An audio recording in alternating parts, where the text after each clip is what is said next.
नमस्कार दोस्तों, सुकंत परिवार में आप सभी का स्वागत है। आज हम चैप्टर लेके आए हैं जीवों में जनन।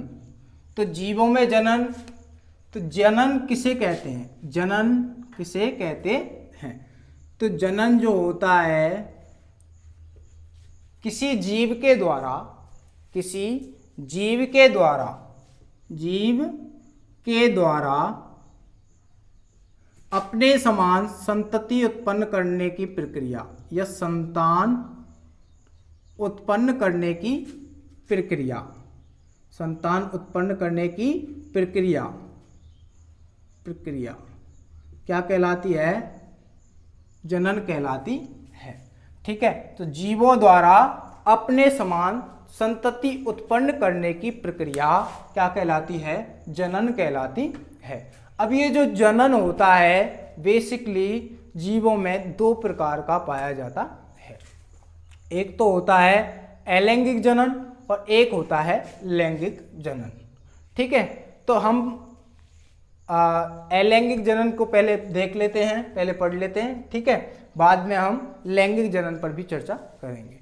ठीक है, तो अलैंगिक जो जनन है, अलैंगिक जनन, अलैंगिक जनन में क्या होता है? अलैंगिक जनन होता क्या है कि अलैंगिक जनन में केवल एक ही जीव भाग लेता है। अलैंगिक जनन की जो प्रक्रिया होती है उसमें केवल एक ही जीव भाग लेता है। और क्या होता है इसमें युग्मक निर्माण नहीं होता है, युग्मक निर्माण भी नहीं होता है। अर्थात हम कह सकते हैं कि बिना युग्मक निर्माण के जीवों द्वारा अपने समान संतति उत्पन्न करने की प्रक्रिया या अपने समान संतति उत्पन्न करने का प्रक्रम क्या कहलाता है? अलैंगिक जनन कहलाता है। ठीक है, तो इसमें जो संतति उत्पन्न होगी, इसमें जो संतान उत्पन्न होगी वो कैसी होगी? जनक के समान होगी, जनक के समान होगी। ठीक है, जनक के समान होती है, यानी कि किसी भी तरह की विभिन्नता नहीं आती है। जैसे कि, और ये जो होता है ज़्यादातर निम्न वर्ग के जीवों में पाया जाता है, निम्न वर्ग के जीवों में पाया जाता है। क्या पाया जाता है? अलैंगिक जनन। ठीक है, अब ये अलैंगिक जो जनन है ये कुछ विधियों के द्वारा हो सकता है, जिसे हम स्टेप बाय स्टेप देख लेते हैं। नंबर एक है विखंडन। विखंडन में होता क्या है? एक जीव है जो कि अनेक कोशिकाओं में या एक से अधिक कोशिकाओं में क्या हो जाती है? विभाजित हो जाती है। और प्रत्येक कोशिका क्या करती है? वृद्धि करती है। प्रत्येक कोशिका वृद्धि करती है और वृद्धि करके एक नए जीव का निर्माण कर लेती है। तो इस प्रक्रिया को क्या कहते हैं, या इस जनन की प्रक्रिया को क्या कहते हैं? विखंडन कहते हैं।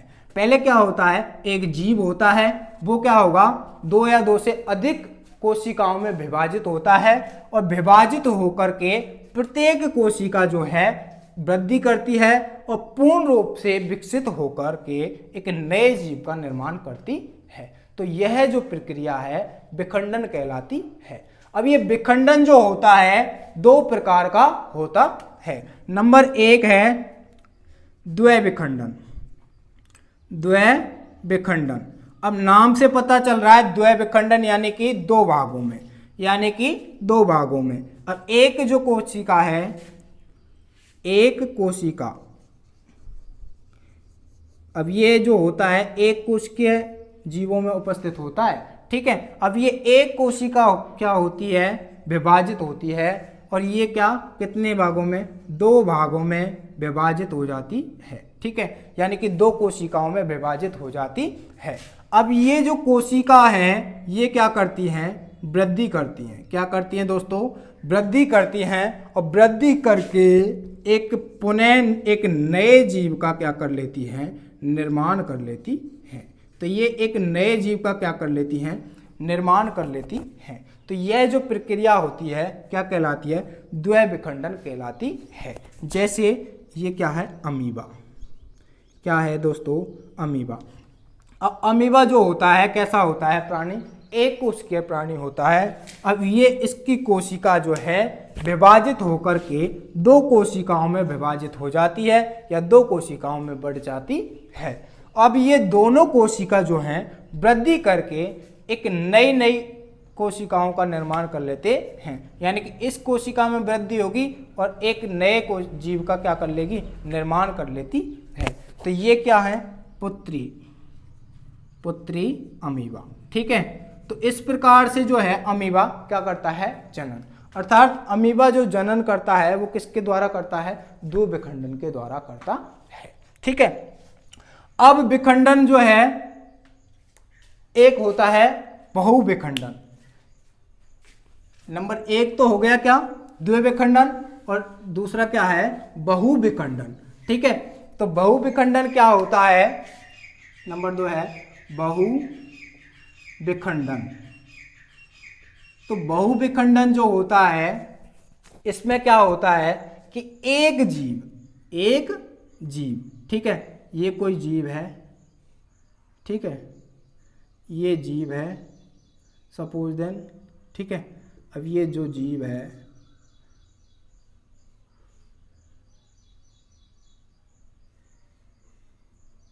ये जीव है, ठीक है।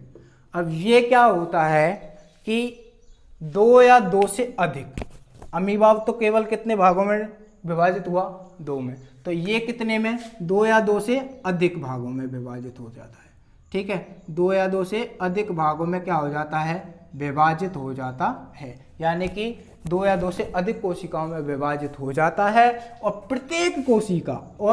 प्रत्येक कोशिका वृद्धि करती है, क्या करती है दोस्तों, वृद्धि करती है, अपने आकार में, अपने आयतन में वृद्धि करती है, और पूर्ण रूप से विकसित होकर के एक नए जीव का निर्माण करती है, ठीक है। तो ये एक नए जीव का क्या कर लेती है, निर्माण कर लेती है, ठीक है। अब ये ऐसे ही नए जीव का निर्माण कर लेती है, ठीक है। तो ये इसका उदाहरण क्या हो जाएगा, प्लाज्मोडियम। क्या हो जाएगा दोस्तों, प्लाज्मोडियम में क्या होता है कि एक कोशिका मतलब क्या होता है कि उसमें जो कोशिका है वो एक कोशिका कितने भागों में विभाजित हो जाती है, 2 या 2 से अधिक भागों में विभाजित हो जाती है, और प्रत्येक कोशिका वृद्धि करके एक नए जीव का क्या कर लेती है, निर्माण कर लेती है। तो यह जो प्रक्रिया क्या कहलाएगी, बहुविखंडन कहलाती है, ठीक है। जैसे प्लाज्मोडियम। अब बात करते हैं अगला, अलैंगिक जनन में अगले की बात करें तो एक होता है पुनरुद्ध भवन, ठीक है। तो पुनरुद्ध भवन के द्वारा अलैंगिक जनन। तो पुनरुद्ध भवन या कह सकते हैं पुनर्जनन। क्या कह सकते हैं, पुनर्जनन, यानी कि एक नया जन्म, यानी कि मर जाए या कुछ और हो जाए किसी घटना के कारणवश, ठीक है। तो इस घटना के बाद भी एक नए जीव का निर्माण हो जाता है ना। तो उसको क्या कह देते हैं, पुनर्जन्म बोल देते हैं ना, कि दोबारा यार जीवित हो गया ये। तो ये क्या हो गया, पुनर्जनन हो गया, ठीक है। तो पुनर्जनन या पुनरुद्ध भवन में क्या होता है कि बेसिकली कुछ जीवों के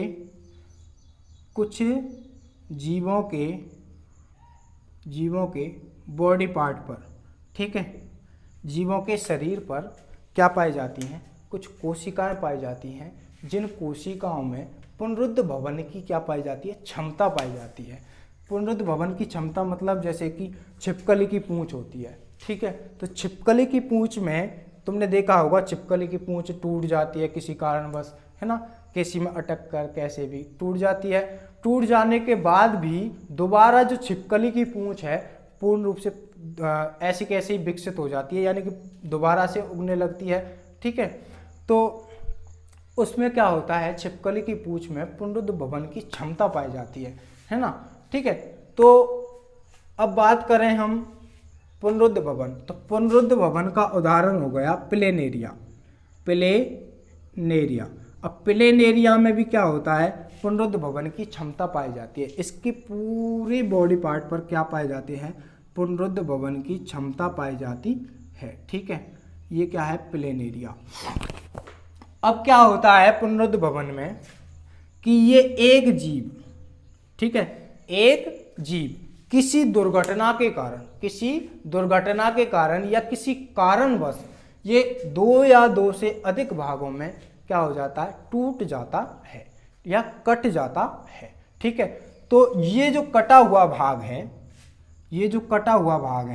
ये प्रत्येक कटे भाग से एक नए प्लेनेरिया का क्या हो जाता है, निर्माण हो जाता है।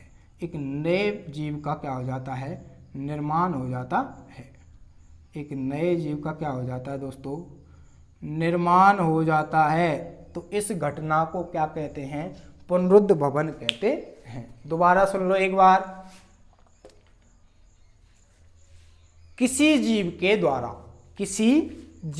द्वारा या किसी कारणवश किसी जीव के एक या एक से अधिक टुकड़ों में टूट जाना, या किसी कारणवश एक या एक से अधिक भागों में कट जाना, ठीक है। कट जाने के बाद ये प्रत्येक जो टुकड़े हैं वृद्धि करके या विकसित होकर के पूर्ण रूप से क्या बना लेते हैं, एक नए जीव का निर्माण कर लेते हैं। तो ये जो घटना है ये क्या कहलाती है, पुनरुद्ध भवन या पुनर्जनन कहलाती है, ठीक है। जैसे प्लेनेरिया, और एक और है और हाइड्रा। तो इनमें क्या होता है, हाइड्रा, इनमें क्या होता है, क्या पाया जाता है, पुनरुद्ध भवन, ठीक है। तो पुनरुद्ध भवन की क्षमता पाई जाती है, ठीक है। अगला हमारा टॉपिक है, ये हो गया हमारा क्या, पुनरुद्ध भवन। नंबर थर्ड पे हम बात कर लेते हैं मुकुलन। तो मुकुलन के द्वारा भी क्या किया जा सकता है, मुकुलन के द्वारा भी क्या किया जा सकता है, अलैंगिक जनन, ठीक है। तो ये मुकुलन के द्वारा अलैंगिक जनन, ठीक है। तो मुकुलन के द्वारा अलैंगिक जनन पढ़ने से पहले बता देता हूं कि वीडियो अभी तक किसी ने लाइक नहीं की है तो वीडियो को लाइक करें और हमारे चैनल को सब्सक्राइब करें, जिससे कि हमारी सभी वीडियो की नोटिफिकेशन आपके पास जल्द से जल्द सबसे पहले आ सके, ठीक है। और आप लोग सपोर्ट करोगे तो हम वीडियो बनाते रहेंगे, नहीं तो आप लोगों का सपोर्ट नहीं होगा तो कैसे बताओ, ठीक है। तो इसलिए दोस्तों सभी से एक बार फिर से मेरी रिक्वेस्ट है कि वीडियो को लाइक करें और अपने दोस्तों के साथ शेयर करें और हमारे चैनल को सब्सक्राइब करें, ठीक है। तो मुकुलन के द्वारा क्या होता है, अब ये देखो, जैसे मुकुलन किस में पाया जाता है, हाइड्रा में। तो मुकुलन का उदाहरण क्या है, हाइड्रा, ठीक है। तो हाइड्रा की अगर बात करें हम, ठीक है, तो ये जो है हाइड्रा, ये हाइड्रा है। अब इस हाइड्रा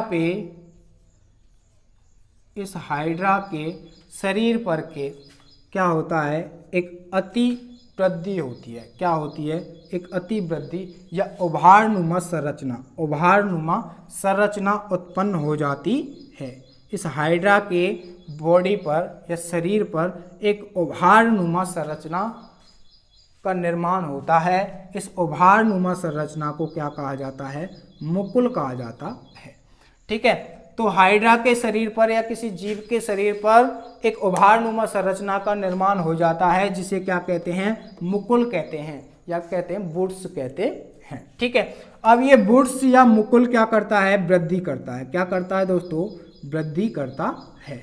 अब ये वृद्धि करके धीरे धीरे वृद्धि करके पूर्ण रूप से विकसित हो जाता है, और पूर्ण रूप से विकसित होकर के ये जनक शरीर से प्रत्येक हो जाता है, यानी कि अलग हो जाता है। ठीक है, अलग होकर के एक नए जीव का क्या कर लेता है, निर्माण कर लेता है, यानी कि एक पूर्णतः दूसरे प्लांट्स का क्या कर लेता है, निर्माण कर लेता है।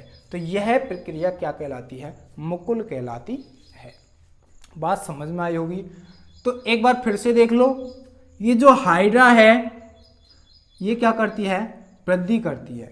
ठीक है, ये हाइड्रा क्या करती है, ऐसे हाइड्रा है। अब हाइड्रा के शरीर पर क्या होती है, अतिवृद्धि होती है। अतिवृद्धि यानी कि एक उभारनुमा संरचना उत्पन्न हो जाती है। इस उभारनुमा संरचना को क्या कहा, मुकुल या वुड्स कहा जाता है। क्या कहा जाता है, मुकुल या वुड्स कहा जाता है। अब ये वुड्स जो है पूर्ण रूप से विकसित होकर या वृद्धि करके अपने जनक शरीर से, अपने जनक पादप से प्रत्येक होकर यानी कि अलग होकर के एक नए हाइड्रा का क्या कर लेती है, निर्माण कर लेती है।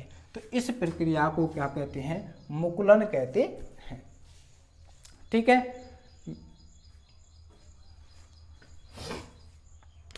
तो इस प्रक्रिया को क्या कहते हैं, मुकुलन कहते हैं।